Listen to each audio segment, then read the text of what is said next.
Hello friends, welcome to our video on minimally invasive intraocular lens exchange.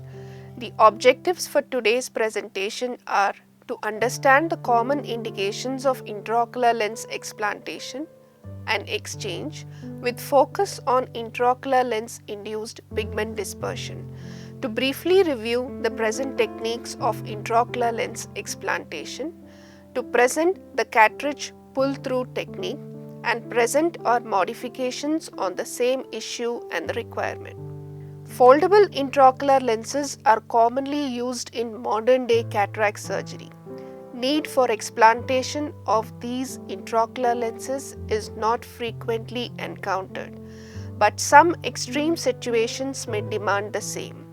The commonest indications are decentered intraocular lens due to broken haptic, opacified intraocular lens, glare and halos with the multifocal intraocular lens, and refractive surprises. Single piece hydrophobic intraocular lens in sulcus and secondary pigment dispersion is also a common indication for explantation. Single piece hydrophobic intraocular lens is meant solely for in the bag placement. What happens if it is placed in the sulcus? These intraocular lenses have thick haptics, sharp square edge optic, unpolished sidewalls, which chronically rub the backside of the iris, causing transillumination defects and pigment dispersion. They are smaller in total length and the haptics don't have sufficient rigidity and are hence likely to decenter.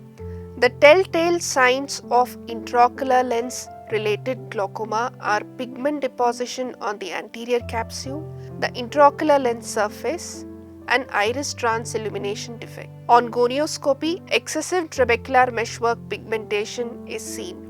They may also present as uveitis glaucoma hyphema syndrome.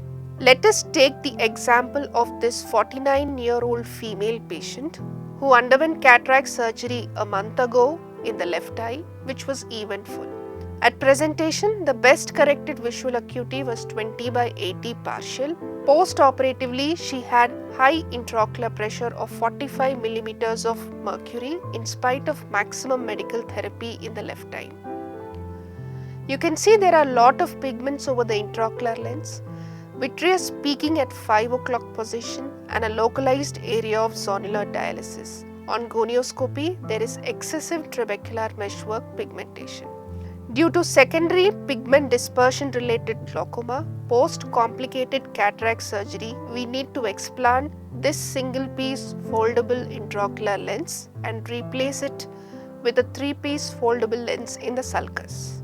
3-piece intraocular lens is preferred for sulcus placement as the overall diameter is 13 millimeters, which keeps it well centered and has posteriorly angulated haptics, avoiding friction and subsequent pigment dispersion of iris and ciliary body. There are multiple techniques of explanting the intraocular lens, some of which are outstanding examples of innovation.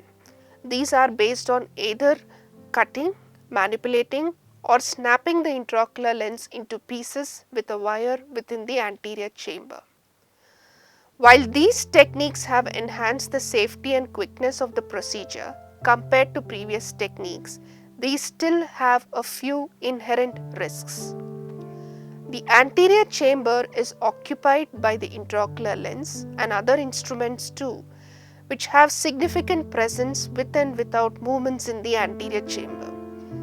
This risks damage to the endothelium, iris, and posterior capsule.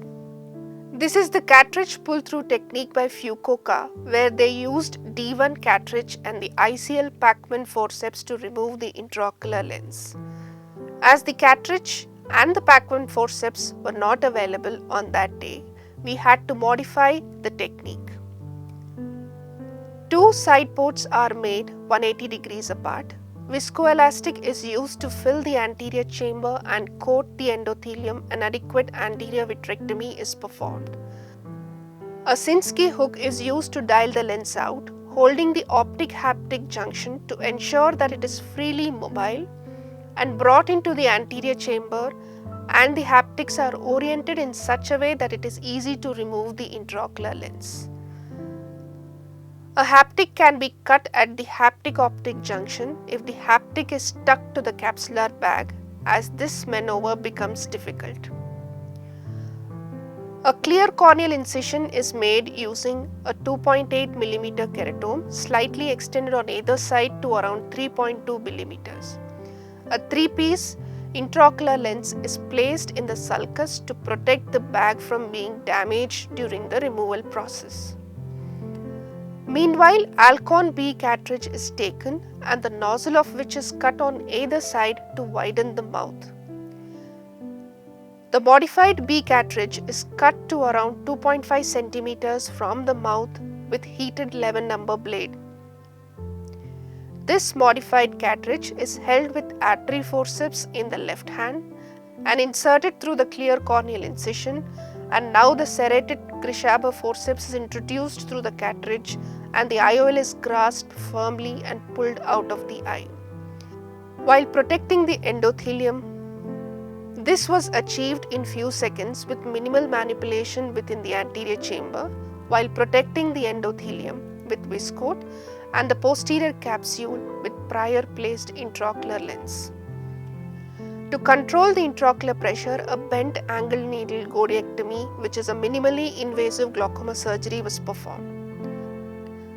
Post-operatively, at final follow-up at 3 months, the patient was doing well with best corrected visual acuity of 20 by 25 parts, with near vision of N6, well-controlled intraocular pressure of 13 mm of mercury with 1 anti-glaucoma medication and a well-centered intraocular lens. The following are the advantages of this technique. The intraocular lens can be explanted by a small incision, avoiding surgical induced astigmatism.